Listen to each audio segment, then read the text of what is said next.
I'm Rick from Carthage Classic Cars.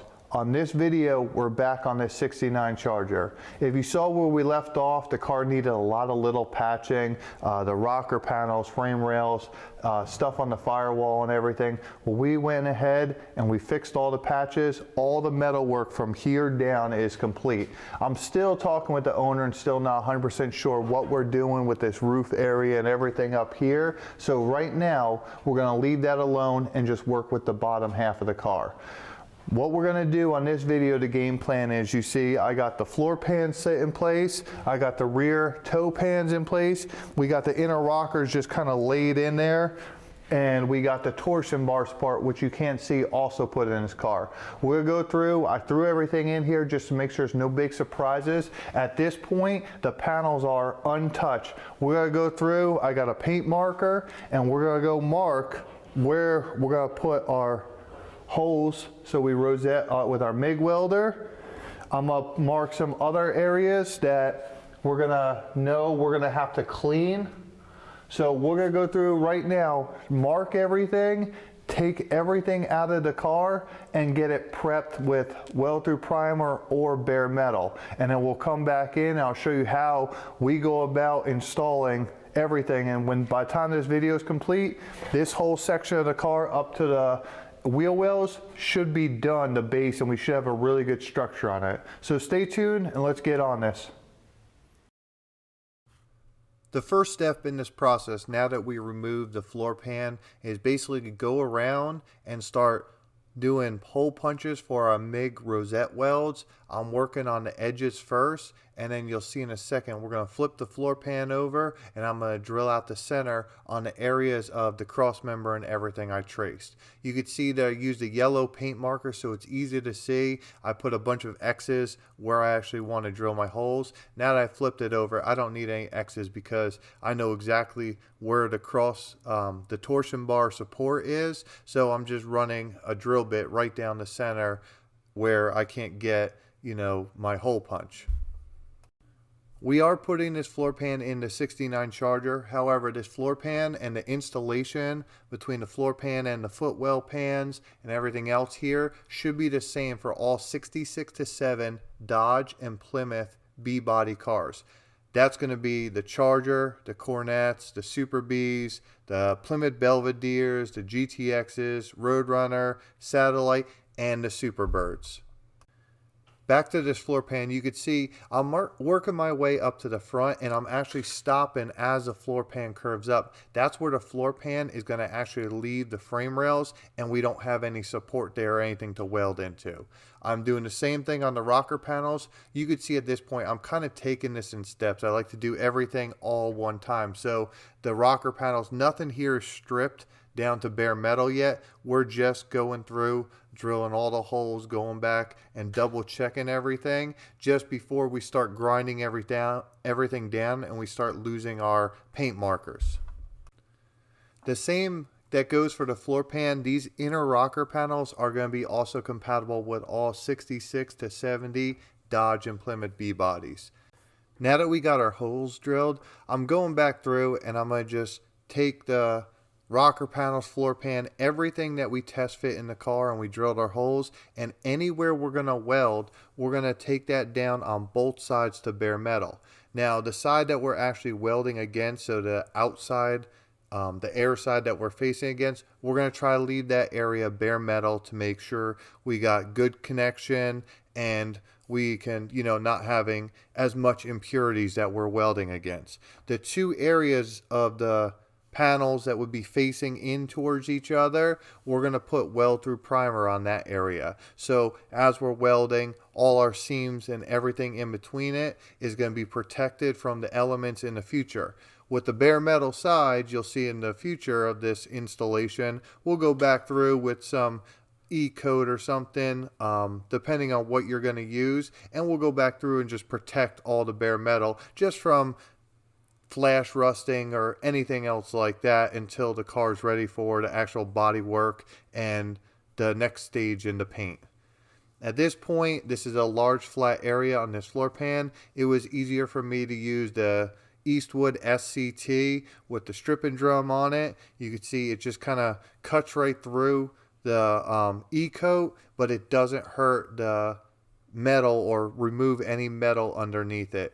When I do this though, the one thing I didn't show, I will have to go through with a little surface prep disc, angle grinder, or the belt sander as you see here, and I just got to cut off the burrs off where I'm using the drill. The Eastwood SCT, it really doesn't like that, and those little burrs will start eating the drum up. So just a little piece of information if you are drilling, you have little things that will catch the drum. That's how to keep your drum and make it last a little bit longer. But we're coming back through at the very end. We're finishing with the belt sander in areas we can't get. And then we're working with 80 grit right here and just cleaning up the edges on the firewall to the front floor pan tunnel area. You could see I didn't put any holes out there, and the reason why, we're going to use our Pro Spot welder and we don't have to drill holes for that. You'll see an example of that later in the video also. Once we did finish all the main stripping, I'm coming back through with a 80 grit. You could use a 120 grit too. Here I am using the 80 grit on a DA. I'm blowing off the area and we're going to wipe it down with wax and grease remover. This is going to remove any impurities, anything else. So when we put our weld through primer on the panel, it just adheres properly. Nothing's going to get behind it. Basically, rust is going to start at the base and then work its way up. Right there is the weld through primer I'm utilizing. It's worked really good for me. It's a high zinc build formula. I've tried different weld through primers. You'll see even on here with supply differences. Sometimes I'll have to buy a different weld through primer. So far, this is my favorite one. The main thing when it comes to this weld through primer is just get something that's going to protect in between the panels. Here we are at what I feel is the best part of the whole car restoration building process and installing complete new panels on the car. It's so satisfying to just watch this thing come together so quick. What we're looking at right here, I'm putting on the inner rocker first. If you look through, I'll go ahead and link the video of us removing this floor pan in the description. It was I think the second video in this series, so you can get an idea how we got to this point. But we basically cut out the whole floor. On the last video to this video, I ended up doing a bunch of outer rocker patches and everything else. Just a little stuff, and then now everything's been prepped, weld through primer. There's no rust on this car. The whole car's been sandblasted, and now when I put these new panels on there, we know we're butt up against brand new metal or blasted metal with weld through primer on the other side of it. So you could see even with this spot welder, and same thing with the MIG welder, as we're going along, I can know when I'm going to weld it that we have a good solid weld on both sides. I do know where this panel was from initially test fitting all the panels.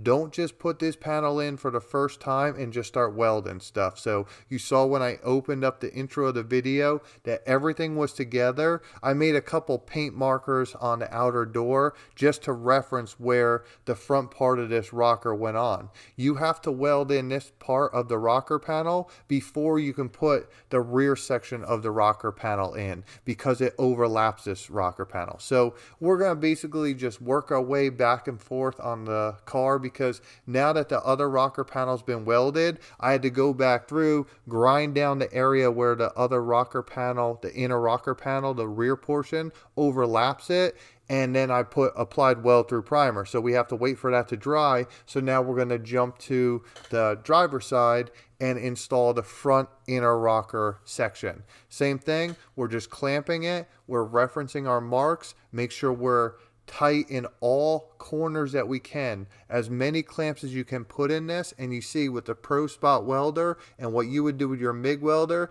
is start on the inside. I like to start on the inside. You can do one way or another. I just think if you start in the middle and work your way towards one side and then come back to the middle and work your way towards the other side, you just have less of a chance of pushing the metal and binding stuff up. You can MIG weld this rocker panel, either from the inside or outside. It really is your preference. Personally, if it was me MIG welding it, I would actually MIG weld from the inside of the car going, and then have the backing plate on the outside of the car. Just so when you open the door or you're looking underneath, same thing with the underneath, it would be a little bit harder to MIG weld under the outer rocker panel, where without a floor pan, you can get in there and see a lot easier on the inside. Turning our attention to the rear portion of the inner rockers, you see I did have to peel back this toe pan section to access this rear rocker panel. You have to pull back that floor if you're gonna save it. It's really hard to save this part. We were lucky enough to be able to salvage it, and it wasn't in bad shape. And then you see the two frame rail pieces going off the main rear rails. Those have been cleaned down. I had to bend the top portion of it up so I can get the rocker slid in there. It takes a little bit of finesse, but I also have these outer rocker panels jigged up where they're not going to move. Don't just go ahead and start cutting this car apart, because this whole side of the car is going to be able to move. And then even those frame rails, I wouldn't trust those two extensions coming off the rear frame rail not to move if everything didn't have roll bar going down to it, and you could see some of it behind it attached to some giant I-beams, where it makes it almost no way it's going to move. So this makes it very confident for me to be able to just cut this car into pieces, slide parts in there, and actually if you look at it, I really feel like it pays off. I mean, these AMD rocker panels, they just fit so nice. Everything's perfect. I didn't have to trim nothing. Everything went right in. The marks lined up, all the notches lined up, front and rear lined up. It's just, I think, a byproduct of the car not moving. I hear a lot of stories about people saying, oh yeah, I got to cut down the rockers, or we had to trim up here and it's a panel's fault, it's a panel's fault, it's a panel's fault. I'm not saying it's never the panel's fault, but if you're taking an inch off something, if doors are overlapping fenders and we're not even close to door frames are hitting, I'm going to say it might not be the panels. There's a good chance that car might have moved and you just don't know it. A lot of things you can do too. If you think the car's moved, you could string out cars, drop plumb blobs on the floor, square out chassis off different reference points. All these cars, if you look on the internet, have chassis reference points. I've showed in the past how to reference other style cars, so go through my videos if you're curious on how to do that, and you can get a better idea and double check your car. If you have the time and you don't have it on a jig, or now you're kind of questioning it, go back through. It's easier to check it now. Or if one of these parts you put in a rocker panel on the right side and a rocker panel on the left side, and the right one fits perfect and the left one is way off, I would stop what I'm doing, don't assemble any more parts, and just start jigging out plumb blobbing the car, stringing out the car, and squaring it off to make sure nothing's bent. We're on to the driver's side rear inner rocker panel now. You could see just tapping in place. As I said, I MIG welded everything in here because my spot welder couldn't reach it. So I jumped back and forth between the spot welder and the MIG welder. I mean, sometimes we'll pull out the TIG welder you've seen on other videos. What I like to do when I'm sanding down my welds, really, I like this belt sander. I think it's efficient. It doesn't gouge anything too much. When you have a fresh belt on it, it really cuts really fast. I think all in all, it just does an excellent job. And if you don't have one of these and you're doing a lot of metal work like this, try to pick one up and just try it out. I think, like I said, in general, there's many ways you can do this. I've used 80 grit. I've used, the 4-inch grinding stones, all that stuff. It does work. The grinding stones work really well. They usually kind of eat up your arms and stuff if you're not wearing a t-shirt. This sanding belt, it does have dust on it, but it really doesn't shoot sparks too bad at you. It's not that aggressive. Right now, I'm putting in the torsion bar cross member. I believe this is a good mark. I don't know. It didn't have any stickers on it. The owner said he had these parts for about 6 years, and this part actually had a lot of surface rust that we had to sandblast, epoxy, and clean up before the installation. We got the torsion bar cross member support in place, and there's a couple things I want to go over and the importance of jigs in a situation like this. As far as putting a floor pan in, yeah, you can do that without a jig. Really, the car's not going to move with strong rockers and everything. However, a car that is this rotting away, and you saw we had no support on the inner rockers and this piece was rotted out, that you really have to jig these parts up on this car where it doesn't move. And the reason being is, you see we built this frame table coming off for this torsion bar support. The reason I spent so much time on this piece right here is this is a major structural and suspension locating piece. Usually on things like that, I spend the extra time and jig it up. The reason being is we want to know what the center is. So I focused on the center hump. This can come down just a hair, and actually that's probably what I'm gonna do. I'm gonna probably pull it down. We're less than a 16th of an inch higher, but again, in the grand scheme of things, we're nickel and diamond, but I know the arch is correct. I also put 2 square bars on both sides of these torsion bar rear key inserts. And now if I look down it, I know these are straight and pointing in the direction without the front K member in place. So I'm confident when we put the K member, these torsion bars aren't going to be, curved or trying to bend, creating major suspension issues on the car, because that's what's holding the front end of this car up.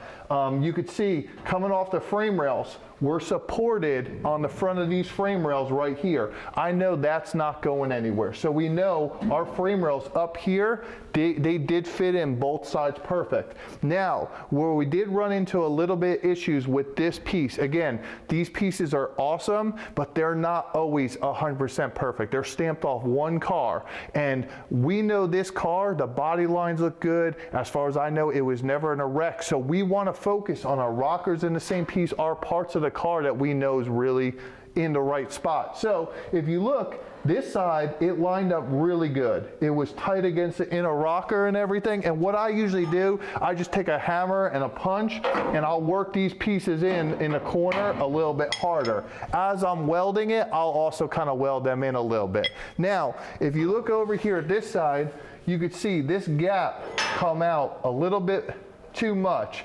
I kind of started working in a little bit more. What we're going to end up doing, we're going to run a MIG bead down, and we're going to do this on the other side too, down this whole seam on both sides just to really tighten up this bar, and then we're going to hammer it in to try to close this gap a little bit more.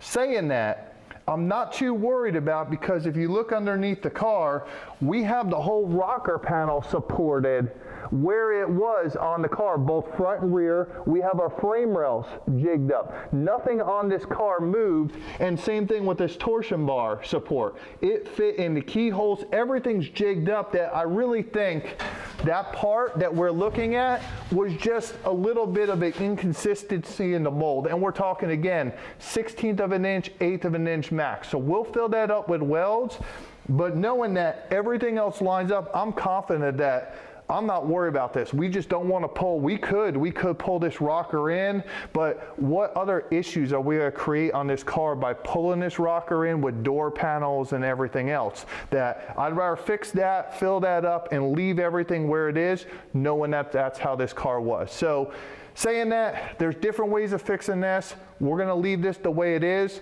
I think this kind of stresses the importance of jigs and holding the car in place and getting everything mocked up, knowing that when you put it together, you're not going to have to fix a bunch of suspension band-aids and everything else. So let's go ahead and get this thing welded in and finish installing it, and then we'll get our floor pan in.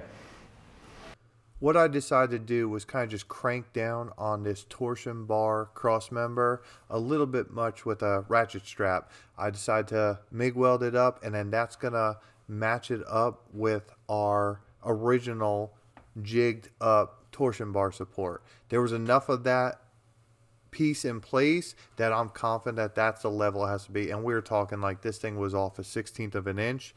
I believe this is also a good mark part number, because a lot of the parts that came with this car were all good mark parts. Everything that we've ordered for the car since it's been here has been an AMD part.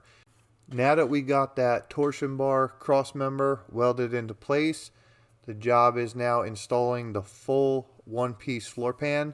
You could see you kind of have to work it in through the window. This is a giant floor. It takes two people to really install it. And what I did right now, we got it in place, and I'm kind of pressing down on the tunnel hump where it meets up with the firewall. I like to get that area lined up first. So I start in the center. My wife's back there. She's clamping it in place, making sure everything there is level. Now I'm taking a monkey on a stick and I'm going against the top A-pillar corner of the window channel and just pushing down, making sure I have that floor pan really tight up against the firewall, the everything else, the rocker panels, where there's no gap and everything is flush. We're clamping it in the whole front of it. Like I said, we're going to go back through, you'll see later in the video, and spot weld everything. What I'm also doing right now, I'm not welding anything. You can see I'm working to the passenger side.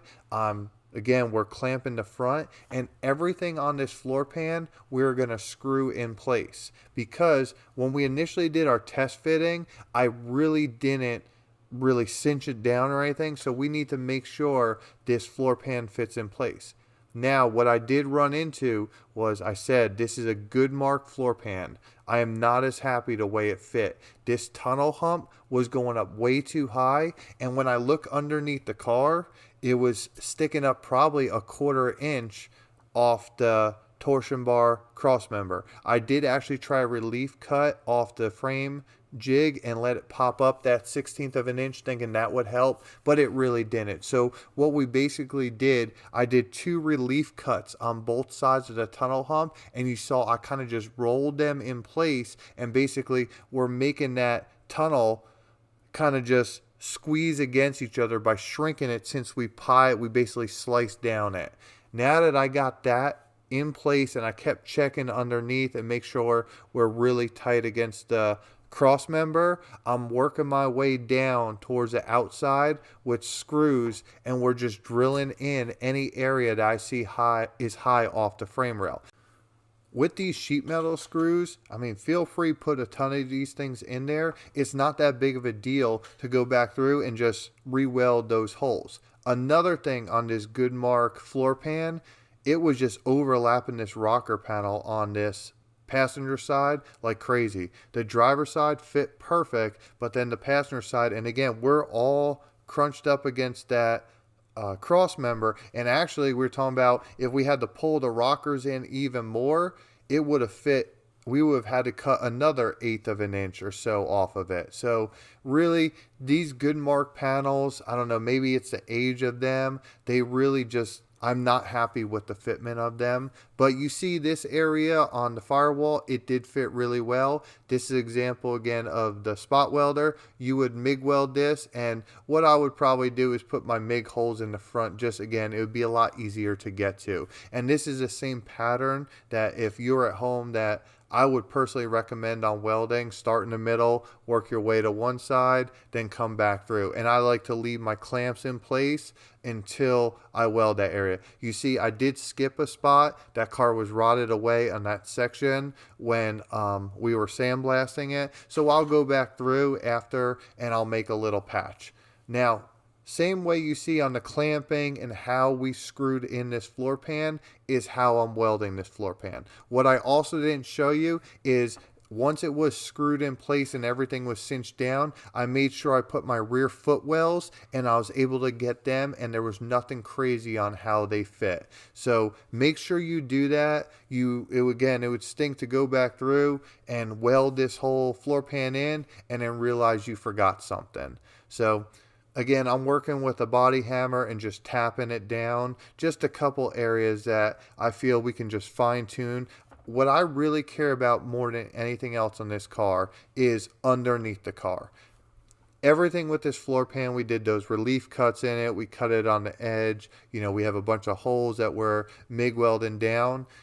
All that's going to be covered up with carpet. It's going to be covered up with Dynamat. I mean, we're going to do the best job we can. However, there's not very many people that when this car is actually all said and done that are going to see this work. but where you will see the work, the mechanics will, certain high-end car shows with mirrors under them, or just people judging them, anytime it goes on a lift, is underneath the car. So that's why I really want, minus it being structurally sound, I really want the bottom of this car to be tight, everything to fit really well. So that's what I focus on these floor pans more than the top. Again, we're going to try to do the top of this floor pan and get it as clean as possible. We'll show you when we're all said and done what it looks like. And you see, now that I did weld everything up, I went back through and I just pulled my screws out one time, and now I'm just going back through and running down the same process and doing my screw holes.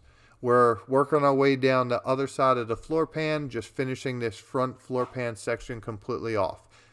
What I also like to do, even with the sanding, I'll only sand the areas that I need to get the rear footwell pans in place. I like to do all the sanding when it's all said and done. So you see, like I said, I sanded those areas. I put the weld through primer that we need to on that area, and we're just going to put these rear footwell pans in place. I like to screw them in to the rear frame rails first. I feel like that's the easiest area that I want to focus again underneath the car, that they're all the way set back. I kind of screw them at a caddy corner angle first, and then I screw them in the bottom, and then I start working my way on the inner rocker, and then outside kind of just line that front gap. It was a little bit tricky aligning the rear seat pan and the footwell pans, because you see it they slide underneath that rear footwell pan, but luckily when I removed them, I was able to kind of lift up on the rear footwell pan and get it in place. So actually, these rear footwell pans in this Charger were not in that bad a shape. The reason they had to come out of the car was because the rocker panels, the inner rocker panels on the rear portion, were so bad, but with all the bends of this rear footwell, there's no way to remove it and really save the panel unless you want to butt weld. And honestly, for the kind of work we're doing here in these kind of cars, if you're going to take at least a quarter of a panel off or really start cutting into it, my personal opinion is we just replace the whole panel. It just, you see with the tools we have, everything, when you look underneath, it just fits so much better. Going back to this Goodmark floor pan, now these footwells are AMD. If you look at the back of it right here, you can actually see the difference in the tunnel hump on both sides of this floor pan. I had to really just relief cut the floor pan itself and work it into the AMD footwells. I really think the AMD footwells did have a better stamping, and the curvatures match each other. So all the problems we had in this floor pan, I really believe that's where they stem from. I'm not even saying that this floor pan's complete junk. I mean, we got it in the car, and honestly, when it's all said and done, it's going to look just as good for the most part as any other floor pan. It just took a little bit more finessing it, massaging it, and working out the imperfections to get to that same level. Continuing on this welding process, you see right now I'm kind of finally working that rear seat pan down in the corners where we bent it back up. So I'm just using a lot more screws in this area because it was bent up so aggressively to get those inner rockers. And don't forget, at the time, if you go back and watch that video in the description, I had to use an air chisel on it. I had to get in there with grinders, sanders, everything to really clean that area. So that's why it was kind of ripped up and really just rolled over. We spent a lot of time in this area replacing the rocker panels, the outer rockers that were all rusted, and patching them up, and then the inner rocker installation. All in all, now that that's all said and done, we got both sides rolled in and we're on to the sanding phase.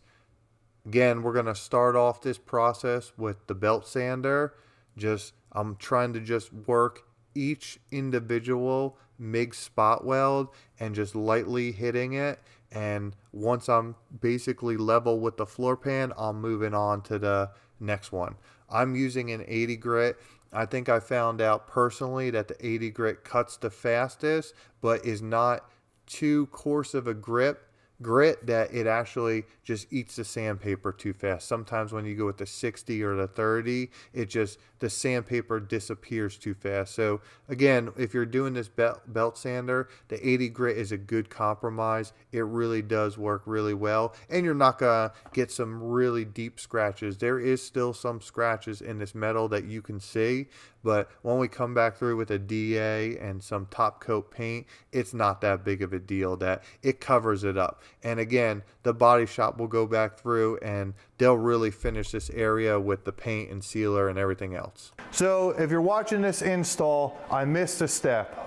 It happens, everyone makes mistakes, but we're gonna go through right now, we're gonna correct it. It's not gonna be at the owner's expense. So if you're following along, hopefully you're not installing this floor pan at the same time. Basically what we forgot to do, I was just in autopilot mode. I wish I could just blame it on something else, but I was just going, and I forgot to put the seat support brackets in there. As soon as I started welding the floor, I knew I forgot it, and I just finished kind of cleaning up the floor. Figured we'd come back through while I was thinking about the best way to do this. So the main thing, if you forget it, this is just metal, it's not a big deal. What we want to make sure is we do the install the right way. So what we're looking at, we have these brackets, and what I did, I cut over this area of the floor pan where these brackets go. There's a little indentation down there. So you would do this step before the floor pan. The good thing is when we put these in there, we know now they're gonna be in the exact right spot because we're gonna be able to jig off the floor basically where they're gonna sit.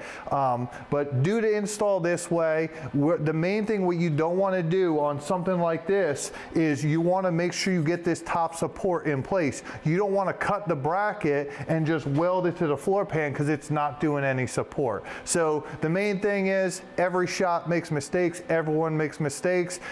This is why a lot of people don't film step-by-step videos. We're gonna fix it right, not at the owner's expense, and then when this is all buttoned up, we'll come back through and you shouldn't even see this repair when it's done. So basically on these brackets, you have a short one and a long one. We drilled 3 holes. I did sandblast them, and then I left where we're gonna use a spot welder on the bottom bare metal. If you're at home, you would drill holes in the floor pan right now, and then what we're gonna do, you see, I kind of just peeled it back. Another good thing about this process, it took a while to get my spot welds up, so I know my spot welds are really good compared to the factory, but we're gonna just tack this in place just to make sure we're in the right area. And what we're gonna do, with that floor peeled back, now I can hammer the bracket right up in place. And it's flush, it's really flush up against the floor, it's at the right height. We're gonna get our MIG gun, and I'm just gonna tack it right now.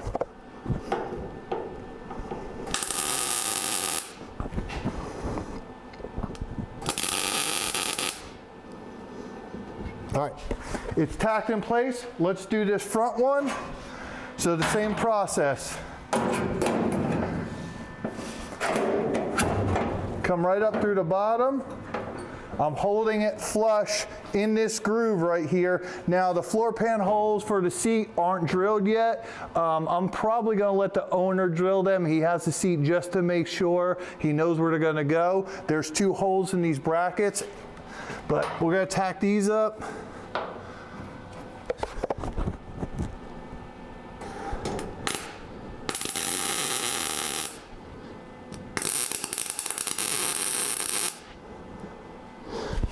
All right, so that's in place. We're gonna go ahead and we're gonna get the spot welder out now, but let's take a look at the center console while I got you on here. I'll show you what we got going on. So now I'm going to show you how I go about getting the center console brackets and other seat brackets, the inner seat brackets, in what I feel is going to be the right place where the owner doesn't have to move any holes. So what we ended up doing, we took the old floor, it came out of the car, and what I did, I took a cutoff wheel and I basically cut off the brackets off this floor pan. So if you see right here, that bracket fits right there. And I cut right on the welds. And I purposely cut through on all 3 of them. So then what I ended up doing, if we come in the car, I basically used the same humps and everything as a reference point. So there's the front tunnel right where we cut out. We have the back lip already lined up too. This hole is centered, and I obviously sprayed the hole and got the holes for the 3 screws that we'll just drill those out. But then what I did, I took my cutoff wheel and I followed these same lines on the new floor pan. And what that ended up doing, that basically put a scribe mark on the new floor pan where I'm gonna end up welding. So what I just gotta do then, we just line our shifter bracket up, and that's where it was on the old floor. And in relation to that, our console bracket would be the same thing. I ended up leaving the inner rear seat mounts attached to the center console. I didn't want to mess with the 2 of them. We're going to assume the ratio, since it worked in the car before, will work in the same location. So I basically, for those brackets, just measured off the seat floor pan that I pulled them off. The owner wanted to keep the old seat brackets. So they came off there. I took those same measurements, transferred them onto the car. Now, the one thing I do gotta say, the rear seat one fits good. The front one, what I noticed with this floor pan, and I said in the past part of the video that this floor pan, it did not fit as well as an AMD. We had to really work this area. It looks really good underneath, but the top, you could see it where we really did work it. I would like to have seen an AMD panel in this car and see what it looked like. But even right here on the seat bracket, how I know the floor pan isn't exactly spot on, this bracket fits perfect. It's tight up against there, it's tight up the edge here and there. When I put it in this car, I measured it off the same numbers and everything, and you see the play it has in here. It really has a lot of play in here. So that's another example of just this center hump, it isn't exactly right. I think that's why, if it was me, and this is my car personally, I think you spend the extra, I think the AMD floor pan's what, $150 more, give or take, but you just get a better tooling and fitment. So saying all that, when we do the video on installing the center console and stuff, this is what we're doing. Let's get the spot welder out now that these pieces are tacked in, the floor braces, and let's go ahead, I'll show you how we're gonna do them. Right now, if you're at home, I will go ahead and clamp them and just MIG weld them down. But let's get to it, and we'll come back and finish these brackets installed. We got the pro spot, we're gonna go ahead and weld. What's nice about this too, it has a really good clamping force, so a bracket like that we're trying to push up, we don't have to worry about clamping it or holding it. This machine will do it all for us. So we gotta put the tip in because it didn't fit after. So we'll go ahead and once we walk it down the first time, it'll hold the tip in. So that's a good weld right there when it sounds like that. We'll just move it over, find out where the edge of the bracket is.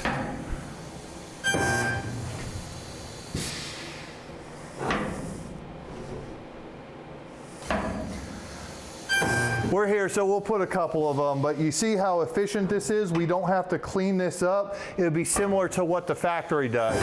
And really, and that spark in the bottom, that's just a little bit of weld through primer or dirt that comes in. It's still a really solid weld. That's why we leave them both ground down on the top and on the bottom, just to make sure we get a good weld. And like I said, I put a lot more from the factory. It doesn't take really anything extra from me to go ahead and use this. So that one's done. You see how we did it at home. Like I said, you'll just MIG weld it. Let's continue. I'm gonna button up these floors, finish MIG welding up here, close them up, and then we'll get to the next step in this process. So now that we went through and we got our console brackets, seat brackets, everything measured out, and we know exactly where they're going to go, we're going to go ahead, and the first thing I'm going to do is I like to just tack everything in place and do a 1/over. Just make sure nothing looks crazy while looking at it. I'm measuring off the purple paint markers that were measured off the original floor. You can see I got the notches for the rear center console and the shifter plate, and I still have to drill the hole for the shift linkage itself, but we'll get to that last after everything's all welded up. What I did after I'm done tacking everything in place, I used a hammer and I kind of just pushed and hammered everything down as close to the floor pan as best I could. You can see I'm still kind of working it down there. I'm doing long stitch welds. I'm not welding this whole thing up. You can see a lot of these brackets go in between low spots. They're really half-inch welds on a couple corners from the factory. So I like to put a little bit more welds on them, but it's not like these things are going to just randomly fall off, especially with the seat bolted through them. But for some reason, I just feel more comfortable when I weld more. I don't have to take them off. I don't think the next person, really, this car, we're probably hoping 50, 80 years before this thing ever has to be removed again. So now that we did the console brackets, seat brackets, we'll go ahead and put the plate protectors for the wires going down both sides. I was able to save these off the original floor pan too. So again, we just opened them up. I put a rosette weld on each of the tabs. None of them were broken, and we were able to just hammer them out and lay them in place. Weld them. I did, like, if you could tell, I welded both ends first to make sure it's straight. You don't want to work down it because you might start bowing the wire protector, and then, you know, at that point you're kind of chasing it and bending it. So tack one side, tack the other, and then work your way in the center to try to just even everything out. And then I do like to tack all of them first and then come back through and just weld them one time. In case something else happens, it's easier to remove a couple small tacks than have to drill out spot welds. You could see the floor pan, everything else here is mostly cleaned up. I still have to go through it with some lighter grit sandpaper. Wrapping up this video, we'll go over a couple of things just to, touch on. The brackets that I missed right here and right here, the seat brackets, not a huge deal. I told you we're gonna fix them. You can't even tell where I welded them in. So if you mess up just like I did, forget something, not a big deal. Go back through, cut them, install them the right way, and just clean up your weld. So another thing I did when I was going over the seat pan, I noticed this thing was missing the rear seat bolt holes. What I did, I knew they were installed on the inner rocker panels. When I was installing them, I verified they were there, and the same thing, the inner ones were on the seat pan. But the holes weren't there, so I just had to go through, measure off the old inner rockers, and then drill a pilot hole and then a hole saw to get our hole for the seat belt. So not a huge deal. They're installed. You see we got the wire loom all installed. Everything's in an E-coat, the bare metal, to protect especially the sandblasted metal from flash rusting and just being exposed while in the garage. So we're done with this whole area. We put a protective coat on it. The brackets are all done and welded up. The seat pan, everything is done. It's cleaned on the top. It's cleaned on the bottom. I'll show you a couple pictures after this, at the end of this video, of the before of the floor pan. Since you missed it, I will also, like I said, link that video in the description section so you can go back and watch how we removed the floor. But I'll show you a couple pictures from this car when we started it. I'll show you a couple pictures from the bottom and then a couple from the top. The only thing I do have to do, and I'll go over with the owner, is I got to put this emergency brake cable bracket. That's going to install over here on the floor pan. So it's upside down. It's going to be about right there. So I need to find out if we're going to reuse that bracket or, if we're just buy one of those. But like I said, this job's done. The 69 Charger right now, it's great. It's really supported nicely. It's structurally sound. I still have all the jig mounts on the car. I could go right now and cut a bunch of the middle ones out, especially that torsion bar support jig, but I think for now we're going to just leave them. They're not hurting anything. It's sitting there. It just makes it, I don't really have to get under there. So I'll go back through and I'll cut them all one time, probably before I start doing the final fitment of the quarter panels, just in case anything does want to move. Like I said, it's a level table. I don't think it will. But all in all, this job is done. Let's take a look at the next video on what I plan on doing to this Charger. So coming around on the back, you can see there's no trunk pan in it. There's really nothing but the tail panel back here. I'm still unaware exactly what we're doing with these quarter panels. I know we're gonna check, see if they do make full quarter panels. We have quarter skins laying here.